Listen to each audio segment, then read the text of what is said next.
Look up at the night sky. What do you see? Countless stars are scattered across the darkness. Each one is a distant sun, shining bright in the vast universe. Have you ever wondered where stars come from? What happens to them when they die?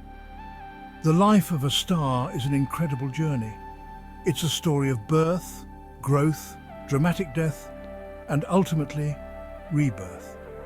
Understanding this cycle helps us understand our place in the cosmos. It connects us to the grand scheme of the universe. Stars are born in nebulae, which are giant clouds of gas and dust. These clouds are the raw material for star formation. Think of them as cosmic nurseries, where new stars are nurtured and developed. These nebulae are spread out over massive distances, often spanning light years across the cosmos. Gravity plays a key role in a star's birth, acting as the force that initiates the process. It slowly pulls the gas and dust together in a nebula, causing them to clump and collapse. As more and more material clumps together, the center of the cloud gets incredibly dense and hot, forming a protostar.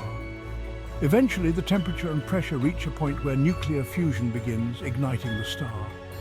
This is when hydrogen atoms fuse together to form helium, releasing enormous amounts of energy. A star is born, shining brightly in the universe. Once nuclear fusion begins, the star enters what is called the main sequence. This is the longest and most stable period of a star's life. Our very own Sun is currently in its main sequence. It has been steadily fusing hydrogen into helium for billions of years. The size and temperature of a star during its main sequence can vary. Some stars are small and cool, emitting a reddish glow. Others are much larger and hotter, shining a brilliant blue-white. The mass of a star determines its fate and how long it will live.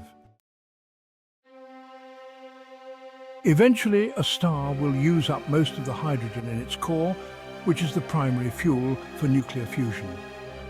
What happens next depends on the star's mass, which determines its ultimate fate and the path it will follow. Stars like our Sun, which are of medium size, will expand significantly, becoming red giants as they burn through the remaining hydrogen in their outer layers. This dramatic expansion will engulf the inner planets in their solar system, potentially consuming them entirely. As the red giant phase comes to an end, the outer layers of the star are expelled into space, creating a spectacular display. This expulsion of material creates a beautiful and colourful cloud of gas and dust known as a planetary nebula, which can be observed with telescopes. The core of the star, now devoid of its outer layers, shrinks down to become a white dwarf, a small and incredibly dense remnant. White dwarfs slowly cool down over billions of years, gradually fading away as they lose their residual heat. More massive stars, however, have a much more dramatic and violent end to their life cycle. These colossal stars explode violently as supernovae, releasing an immense amount of energy in a short period. These supernova explosions are some of the most energetic events in the universe, capable of outshining entire galaxies. For a brief time, supernovae can outshine entire galaxies, making them visible across vast distances in space. The death of a star, while seemingly an ending, is actually a new beginning. When stars explode as supernova, they scatter the elements they've created throughout space.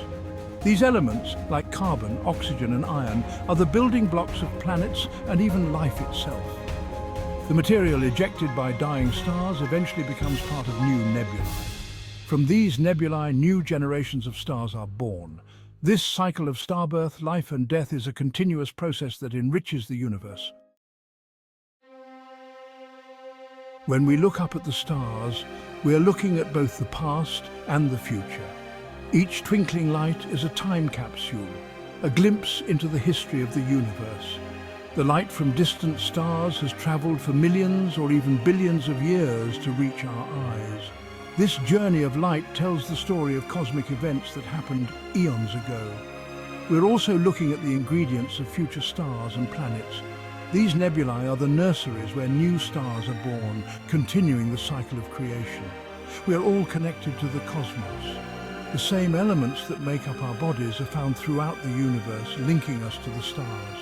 The atoms in our bodies were forged in the hearts of stars long ago. These stellar forges created the building blocks of life. The story of stars is not just a cosmic tale, it is our story. From birth to death, stars undergo transformations that mirror the cycles of life.